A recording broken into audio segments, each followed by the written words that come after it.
for 3 months. 4 months into a marriage, I'm in rehab for 3 months. No one saw it coming. After nearly 2 decades of marriage, Nicole Kidman and Keith Urban's love story, one that had survived addiction, fame, and constant media scrutiny, suddenly cracked. Nicole Kidman has filed for divorce from Keith Urban after 19 years of marriage. The court papers show the actress will remain the primary caregiver of the couple's teenage daughters. But what shocked everyone wasn't just the divorce. It was a single clause buried deep inside their prenuptial agreement, a clause that tabloids would soon dub the cocaine clause. I was struggling a lot. Addiction. What was the substance?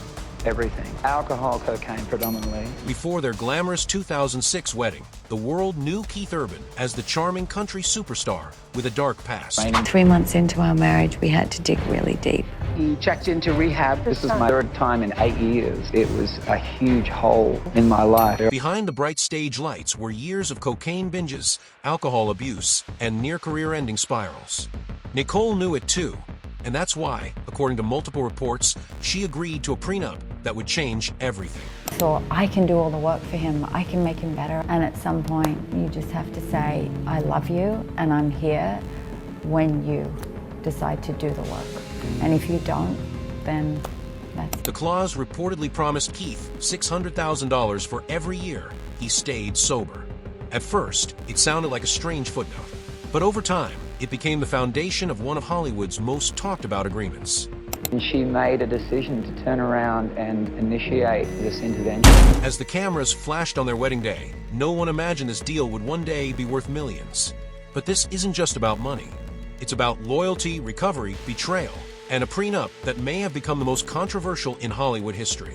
It's something that I should have dealt with. I just wasn't ready. Keith Urban entered rehab just 4 months after the wedding. Nicole staged an intervention. Friends, family, everyone gathered to get him help. He checked in, sobered up, and for 19 years, he kept it together. He credited Nicole with saving his life. Once into our marriage, we had to dig really deep. And she made a decision to turn around and initiate this intervention. It was done in such a way, and the love in that room at that moment was just right. I'd never experienced anything like that. She really should have just walked. Their love story became one of redemption, proof that 2 stars could survive the chaos. But in September 2025, Nicole quietly filed for divorce. The world was stunned, and then gossip sites began digging. Oh man, Nicole Kidman and Keith Urban getting separated after almost 20 years of marriage. They've been separated since the beginning of summer. Oh man, I always used to love interviewing them. I always used to put Keith in the middle because, the height thing.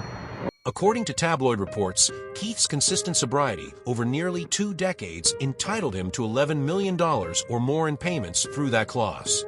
Some sources even claim the total could reach $17 million, depending on bonuses and adjustments. None of this has been confirmed in legal filings, but the numbers were too juicy for the media to ignore. As these rumors exploded online, fans were divided. Some saw it as a clever, protective move Nicole made years ago. Others saw it as a betrayal, that the clause originally meant to protect Keith's health had turned into a massive payout during their split. Behind the scenes, sources described Nicole as furious, feeling blindsided that a clause designed to support Keith's sobriety might now cost her millions. The divorce was a formality, looking at the paperwork. The real work was done long before the paperwork was filed. But this was only the beginning. Because lurking beneath the gossip were deeper stories, whispered rumors of infidelity, secret negotiations, and a prenup that might not be as airtight as everyone thought. It's always something at the core. It's never about what it appears to be about. Ultimately, for me. And while the world fixated on the numbers, very few noticed the quiet clues both Nicole and Keith had been dropping in interviews and appearances in the months before the divorce. They were very sweet, complimentary, but she always went to all of his, CMA stuff, and he always went to all of her stuff. I had them go in the distance. Shit! Damn it. Good couple. And you know what? Let's be positive for them because they're hurting too, and let's just say this. Good run. Why this clause was added, and the betrayal that tabloids say Nicole never saw coming. According to reports from tabloids like Radar Online, Page 6, and the Daily Mail, the prenup included a sobriety clause, the infamous cocaine clause. If Keith remained sober, he would allegedly receive $600,000 per year. 19 years of sobriety? That could amount to $11 million or even $17 million, depending on adjustments. Some called it protective. Some called it bizarre. But to Nicole, it was simple. It was about survival. Protect the man she loved. Save a life. Keep the marriage alive. And it worked. Keith signed the settlement agreement in August. Nicole followed in early September, and everything was filed as uncontested on September 30th. That tells you they resolved everything behind closed doors long before they filed. Just months after the wedding, the couple faced a crisis. Friends describe it as the pivotal moment of their marriage, Nicole staging an intervention. The reports say she rallied everyone she could trust to confront Keith about his substance abuse. He entered rehab, tears and apologies shared in private, the cameras far away. For the next decades, Keith stayed clean. On the surface, he seemed like the perfect man, but he was hiding a dark secret. I was struggling a lot. Addiction. What was the substance? Everything. It was something that I should have dealt with. I just wasn't ready. Every year, he met the terms. Every year, the clause supposedly paid off. To the world, he was the charming, talented, and now sober superstar.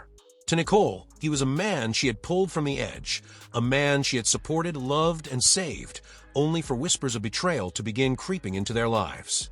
Rumors swirled. Gossip sites reported alleged affairs, secret meetings, and behind-the-scenes conflicts. Some claimed that Keith's attention wandered while Nicole was busy raising their daughters, protecting him, and managing his career. No evidence has been confirmed publicly, but tabloids have had a field day with it. Meanwhile, the clause loomed over everything. It was a constant reminder of past danger, of past chaos. Every dollar supposedly earned through sobriety became a narrative for the media. Was it a reward for personal triumph, or a loophole for financial gain during divorce? The world was watching and waiting. And Nicole? She faced a dual reality, the pride of saving a life, and the frustration of a clause that now seemed to reward the very man who might have betrayed her trust. For 3 months, 4 months into a marriage, I'm in rehab for 3 months. Broken heart, the gossip intensified. Headlines screamed, Nicole The Kidman album was furious another at $11 testament to million his ability payout. to evolve Keith as an Urban could artist cash in while on staying. sobriety after divorce. Every outlet had a theory, every fan had an opinion. But only Nicole knew the truth, the years of heartbreak, of hidden tears, of carrying both love and anger in the same chest. And if the world thought they had seen the drama, they were wrong. Because this was just the beginning. The next chapter would reveal secrets, regrets, and the full weight of what that prenuptial agreement really meant.